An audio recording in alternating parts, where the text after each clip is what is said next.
Sur les 4 évadés, seul l'ancien président Moussa Dadis Camara est épargné par le décret de radiation. Ils sont renvoyés pour inconduite.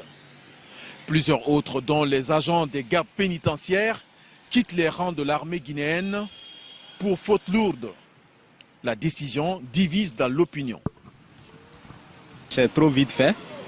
Aurait été moi, il devrait attendre à ce que le procès finisse et on entend à ce que le résultat venu de ce procès. Maintenant, si le résultat dirait de les condamner, on pouvait le faire.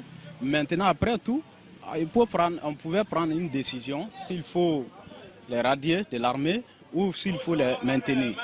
Moi, j'apprécie ça. Effectivement, j'apprécie car l'armée n'est pas quelque chose qui doit maintenant nous inquiéter. Et si la population a peur de l'armée, où la population va aller se rendre pour que la justice soit donnée. La justice guinéenne a ouvert 2 enquêtes contre Dadis Camara et ses co-détenus. La première pour des faits d'évasion, détention illégale d'armes de guerre, entre autres, et l'autre pour assassinat d'agents de forces de défense et de sécurité. Dans tout pays normal, comme la Guinée, lorsqu'il y a un fait, il y a un assassinat, en principe, il est mieux qu'une enquête soit diligentée et que l'enquête doit avoir un bout. Si l'enquête est effectuée dans le cas normal, mais pour faire une enquête, il faut qu'on va cibler certaines personnes. Il était question de l'évasion de Dadis et autres. Qui les a fait sortir? On va les faire sortir pourquoi? Pour avoir la véracité et les faits réels des choses, il faut qu'une enquête soit normale. Donc l'enquête, je suis pour qu'une enquête soit là. Seulement, je veux que l'enquête se fasse sur une base claire.